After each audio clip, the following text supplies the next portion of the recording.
আসসালামু আলাইকুম, আশা করি সকলেই ভালো আছেন। আপনারা গত কিছুদিন যাবত আমার কাছে একটা প্রশ্ন করেছেন, সেটা হলো সেনাবাহিনীর এসএমএস সংক্রান্ত। অর্থাৎ আপনারা যারা সেনাবাহিনী সৈনিকে ট্রেড 1 এবং ট্রেড 2 তে আবেদন করেছিলেন, আপনাদের অনেকেরই প্রশ্ন আছে যে আপনার মাঠ হয়েছে কিনা বা আপনার মাঠ হয়েছে কিনা এটা আপনি কিভাবে জানবেন।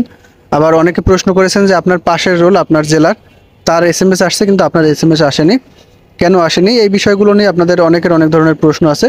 সম্পূর্ণ ভিডিওটি মনোযোগ সহকারে দেখবেন এবং শুনবেন, তাহলে আপনাদের প্রশ্নের উত্তর আপনারা পেয়ে যাবেন এবং এই ভিডিওটি দেখলে আপনি নিজেই বুঝতে পারবেন যে আপনার মাঠ হয়েছে কিনা। আপনারা যারা ফেসবুকের মাধ্যমে চাকরির আপডেট ভিডিও দেখতে চান, আপনারা চাইলে আমার পেজটি ফলো করতে পারেন। পেজের লিঙ্কটি ভিডিও ডিসক্রিপশন বক্সে দেওয়া থাকবে। আপনাদের অনেকেরই প্রশ্ন ছিল যে আপনার নিজ জেলার প্রার্থী তার এসএমএস আসছে কিন্তু আপনার এসএমএস আসেনি, সেক্ষেত্রে আপনার করণীয় কি। তো এখানে মূলত যারা জিডিতে অ্যাপ্লাই করেছেন তাদের মূলত এই সমস্যাটা কম। শুধুমাত্র এই সমস্যাটা বেশিরভাগ দেখা গেছে যারা মূলত টেকনিক্যাল ট্রেডে ড্রাইভিং আবেদন করেছেন তাদের ক্ষেত্রে কিন্তু মূলত এই সমস্যাটা বেশি হয়েছে। এই সমস্যাটা হওয়ার পিছনে কিন্তু কিছু কারণ আছে। দেখা যায় আপনার জেলার একজনের মেসেজ আসছে কিন্তু আপনার মেসেজ আসেনি। তো এক্ষেত্রে আপনাদের প্রশ্ন হতে পারে যে তাহলে আপনার আবেদনটা কি সম্পূর্ণ হয়নি বা আবেদনে কি কোনো ধরনের সমস্যা হয়েছে কিনা। আসলে কিন্তু আবেদনে কোনো ধরনের সমস্যা নেই। আবেদনে যদি সমস্যা হতো তাহলে কিন্তু আপনারা কখনো এডমিট কার্ড ডাউনলোড করতে পারতেন না, বা আবেদন করার পর যে একটা এসএমএস পেয়েছেন সেই এসএমএসটাও কিন্তু পেতেন না। এই প্রশ্নের উত্তর হলো, অর্থাৎ এই সমস্যাটা মূলত ড্রাইভিং ট্রেডের ক্ষেত্রে বেশি হয়েছে। সেক্ষেত্রে আপনারা যখন আবেদন করেছেন, দেখা যায় আপনি বরগুনা জেলার প্রার্থী, আপনার জেলায় একজনে অ্যাপ্লাই করার সময় একজনের চয়েস দিয়েছিল রাজেন্দ্রপুর ক্যান্টনমেন্ট, অন্যদিকে আপনি চয়েস দিয়েছিলেন বগুড়া ক্যান্টনমেন্ট। সেক্ষেত্রে কিন্তু আপনাদের দুজনের মেসেজ একসাথে আসবে না, দুজনের মেসেজ কিন্তু আলাদা আলাদা হবে। দেখা যায় আপনার রোল তার রোল পাশাপাশি হলেও কিন্তু মেসেজ আলাদা হবে, কারণ আপনারা কিন্তু দুজনেই ক্যান্টনমেন্টের চয়েসটা আলাদা দিয়েছিলেন, এজন্য কিন্তু দুজনের মেসেজ আলাদা আলাদা হবে। তবে আপনাদের আরেকটা প্রশ্ন আছে, যেমন দেখা যায় আপনারা দুইজনে একই ক্যান্টনমেন্টে চয়েস দিয়েছেন, আপনিও যে ক্যান্টনমেন্টে চয়েস দিয়েছেন, যার মেসেজ আসছে সেও একই ক্যান্টনমেন্টে চয়েস দিয়েছেন এবং দুজনের রোলও পাশাপাশি, তার এসএমএস আসছে কিন্তু আপনার এসএমএস আসেনি। এক্ষেত্রে আপনার করণীয় কি। এসএমএস না আসার ক্ষেত্রে দুইটা সমস্যা হতে পারে। একটা হলো আপনার সিমের নেটওয়ার্কের সমস্যা, অথবা যদি আপনার সিম বন্ধ থাকে।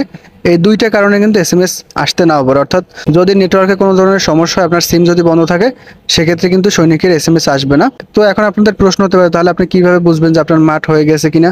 তো এখন মূলত আপনাদেরকে দেখাবো যে আপনাদের মাঠ হয়ে গেছে কিনা বা আপনাদের মাঠ কত তারিখ হবে সেটা কিভাবে দেখবেন। সেনাবাহিনী সৈনিকের লিখিত এবং বায়ু পরীক্ষার চূড়ান্ত সাজেশনের প্রয়োজন হলে হোয়াটসঅ্যাপ নম্বরে যোগাযোগ করতে পারেন। আপনি চাইলে কিন্তু নিজেই চেক করে দেখতে পারবেন। সেক্ষেত্রে আপনার টেলিটক প্রিপেড সিমের প্রয়োজন হবে, অর্থাৎ একটা টেলিটক প্রিপেড সিম থাকলে কিন্তু আপনি নিজে চেক করে দেখতে পারবেন। এবং এটা আপনি চেক করে দেখতে পারেন এই ক্ষেত্রে যে আপনারা দুইজনই একই জেলার প্রার্থী, আপনার পাশাপাশি রোল, তার মেসেজ আসছে কিন্তু আপনার মেসেজ আসেনি, সেটা আপনি চেক করে দেখতে পারেন। বা অনেক জায়গায় মেসেজ আসা শুরু হয়ে গেছে, আপনার মেসেজটা কেন আসলো না, সেক্ষেত্রে আপনি এটা চেক করে দেখতে পারেন যে আসলে আপনার মাঠটা হয়ে গেছে কিনা।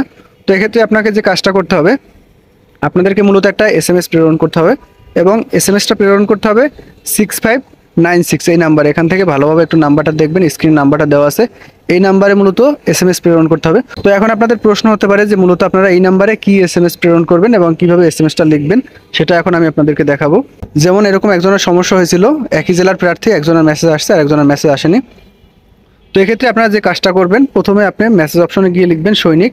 এখানে লেখাটা আছে, ভালো মতো একটু দেখে নেবেন সৈনিক। এটা কিন্তু আপনাদেরকে অবশ্যই ক্যাপিটাল লেটারে লিখতে হবে।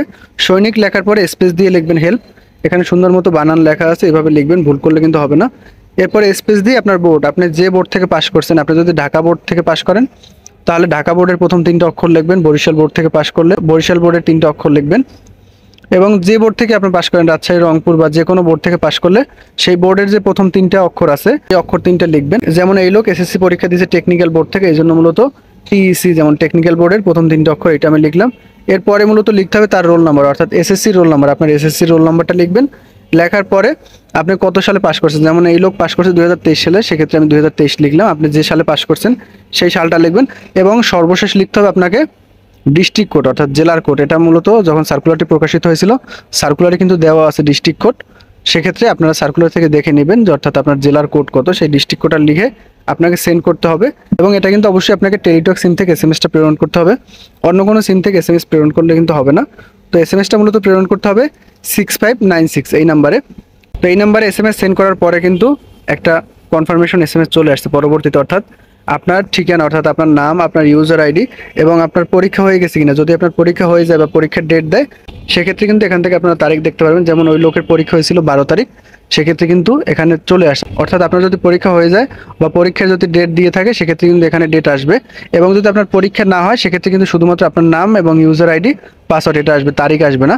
শুধুমাত্র যদি পরীক্ষা হয় বা পরীক্ষার ডেট দিয়ে থাকে সেক্ষেত্রে এখানে তারিখটা আসবে, এবং যাদের পরীক্ষা হয় না সেক্ষেত্রে কিন্তু তাদের ডেট আসবে না, শুধুমাত্র আপনার নাম, ইউজার আইডি এবং পাসওয়ার্ড আসবে।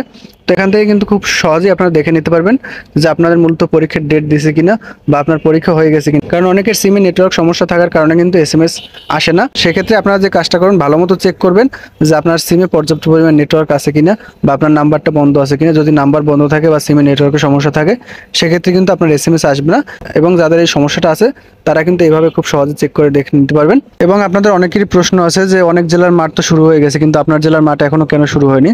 প্রত্যেকটা জেলায় কিন্তু মাঠ হবে পর্যায়ক্রমে, কিছুদিন অপেক্ষা করেন, অর্থাৎ ডিসেম্বর মাস পর্যন্ত কিন্তু সেনাবাহিনী সৈনিকের মাঠ কার্যক্রম চলমান থাকবে। এর মধ্যে কিন্তু আপনার জেলারও SMS চলে আসবে। সুতরাং অপেক্ষা করেন, ভালো মতো প্রস্তুতি নিতে থাকেন, যতটুকু সময় আছে সময়টা কাজে লাগান, তাহলে ভালো কিছু করতে পারবেন। তো আশা করি আপনারা বুঝতে পারছেন। এই সংক্রান্ত বন্য যে কোনো প্রকার প্রশ্ন থাকলে কমেন্টের মাধ্যমে জানাতে পারেন। ধন্যবাদ সকলকে।